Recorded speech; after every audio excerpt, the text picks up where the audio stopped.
दोस्तों नमस्कार, स्वागत है आपका एक बार फिर से आज की बड़ी और ताज़ा खबरों में। सभी खबरें सेलेक्टेड और काम की, कृपया वीडियो को लाइक करें और चैनल को सब्सक्राइब कर लें। तो जानिए आज के ताज़ा अपडेट। वहीं पहली बड़ी खबर, जेपी नड्डा ने सोनिया गांधी को लिखी 5 पन्नों की चिट्ठी, कहा कांग्रेस संकट काल में भी कर रही नकारात्मक राजनीति। जी हां दोस्तों, भारत में कोरोना संक्रमण के मामले लगातार बढ़ रहे हैं। वहीं कोरोना संक्रमण के मुद्दे पर कांग्रेस द्वारा लगातार बीजेपी पर निशाना साधा जा रहा है। इन सब के बीच खबर है कि बीजेपी के राष्ट्रीय अध्यक्ष जेपी नड्डा ने कांग्रेस की अंतरिम अध्यक्ष सोनिया गांधी को 5 पन्नों का खत लिखा है। नड्डा ने सोनिया गांधी को भेजी गई अपनी चिट्ठी में लिखा है, वे कोरोना महामारी के इस संकट काल में कांग्रेस के रवैये से काफी निराश हैं, लेकिन हैरान नहीं हैं। जी हां दोस्तों, आपको बता दें कि जेपी नड्डा ने आपातकाल के दौरान कांग्रेस की भूमिका और कांग्रेस पार्टी के कुछ नेताओं के नकारात्मक रवैये पर सवाल खड़े किए।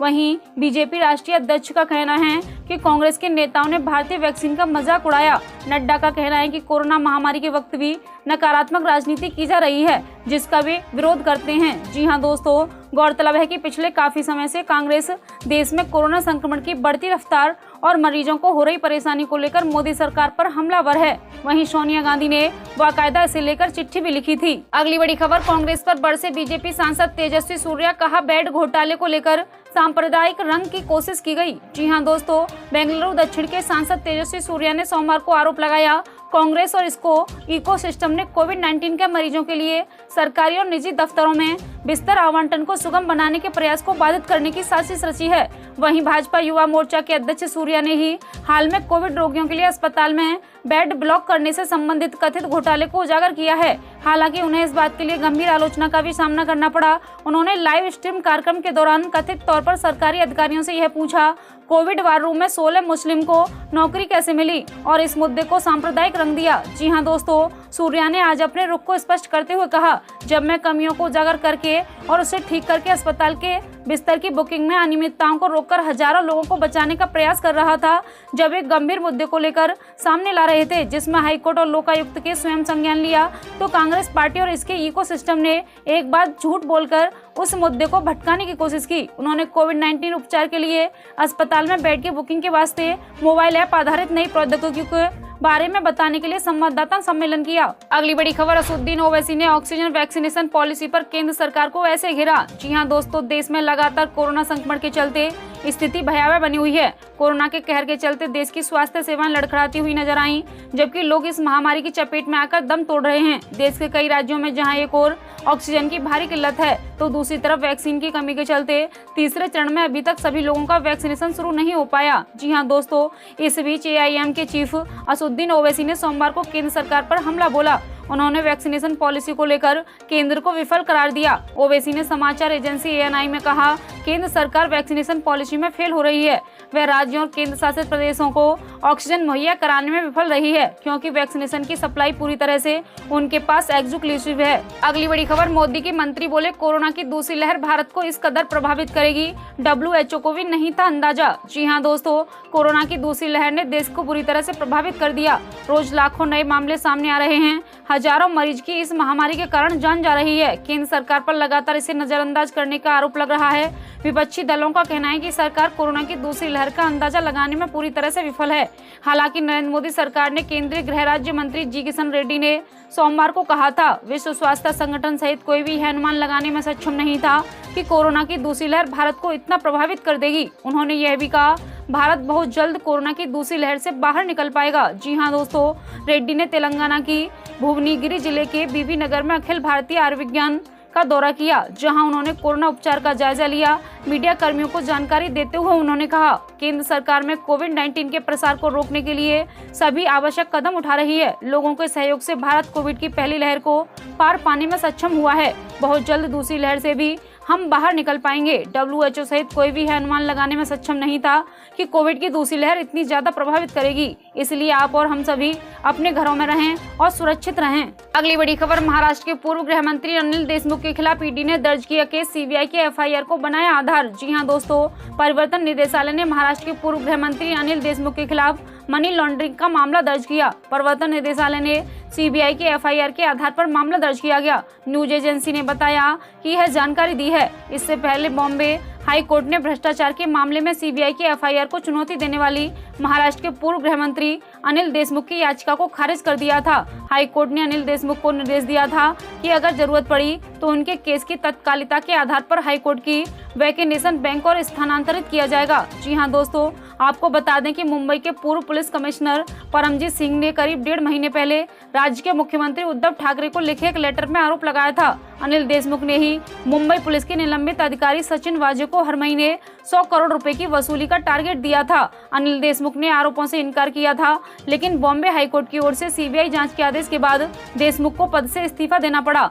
वह इस समय सीबीआई जांच का सामना कर रहे हैं। इस पूरे मामले की शुरुआती उद्योगपति मुकेश अंबानी के घर के बाहर मिले विस्फोटक वाली कार से शुरू हुआ। इस मामले में मुंबई पुलिस के एपीआई सचिन वाजे का नाम सामने आने के बाद विवाद बढ़ता चला गया। अगली बड़ी खबर, हेमंत असम के 15वें सीएम शपथ लेते ही कहा एनआरसी सूची में नामों का फिर होगा सत्यापन। जी हां दोस्तों, आपको बता दें कि पूर्वोत्तर जनतांत्रिक गठबंधन के संयोजक हेमंत विश्व शर्मा असम के 15वें मुख्यमंत्री बन गए। राज्यपाल जगदीश मुखी ने सोमवार को श्रीमंत शंकरदेव कला क्षेत्र में आयोजित एक समारोह में हेमंत को शपथ दिलाई। कोरोना प्रोटोकॉल की सख्ती के बीच हेमंत के साथ 13 और विधायकों ने भी मंत्री पद की शपथ ली। जी हां दोस्तों, शपथ लेने के बाद हेमंत ने कहा कि हम फिर से राष्ट्रीय नागरिक रजिस्टर सूची के नामों का सत्यापन कराना चाहते हैं।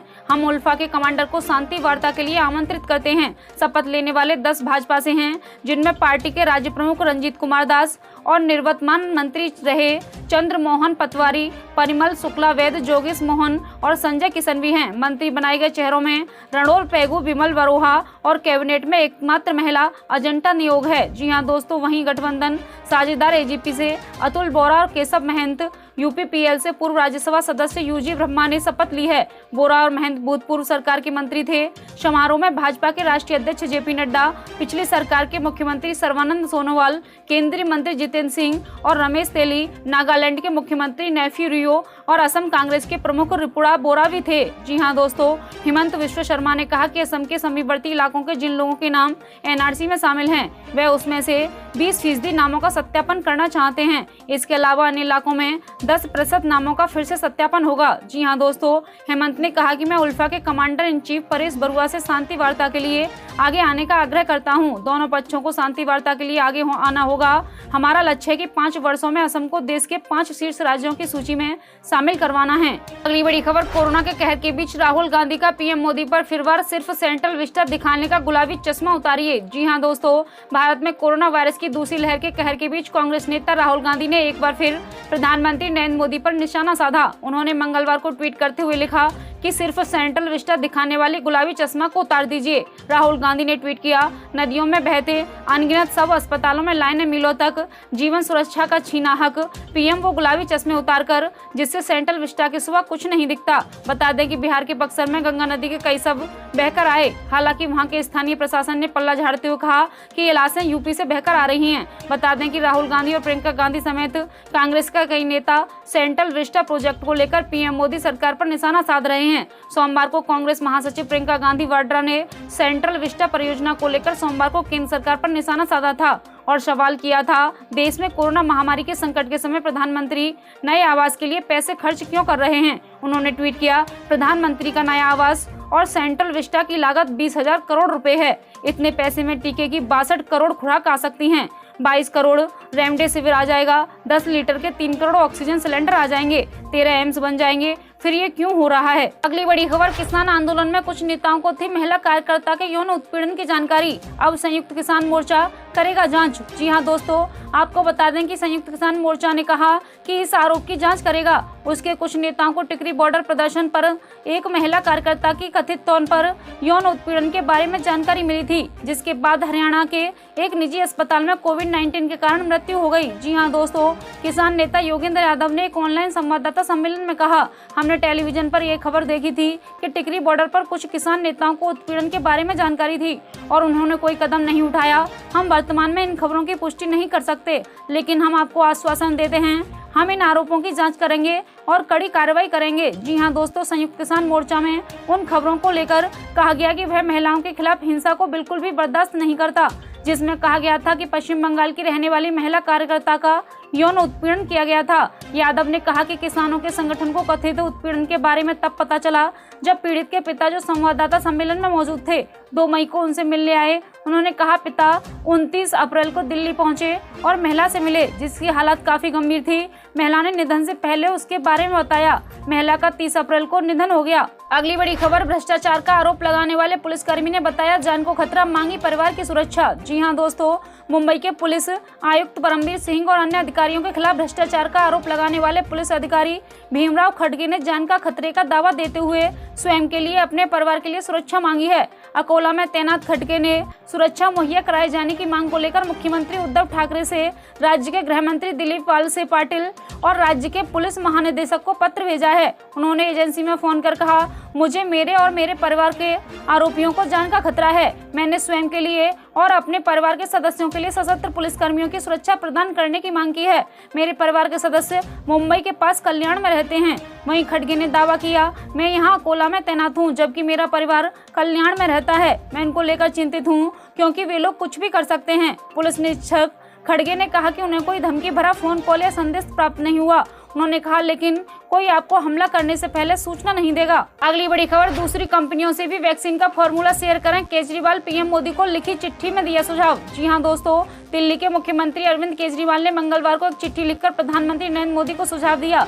देश में कोविड वैक्सीन का उत्पादन बढ़ाने के लिए वैक्सीन का फॉर्मूला दूसरी वैक्सीन कंपनियों के साथ भी शेयर किया जाना चाहिए, ताकि और भी बड़े स्तर पर वैक्सीन का निर्माण हो सके और राज्यों की जरूरतें पूरी की जा सकें। इसके पहले उन्होंने एक डिजिटल प्रेस कॉन्फ्रेंस पर कोरोना के खिलाफ वैक्सीनेशन ड्राइव को तेज करने की वकालत की है।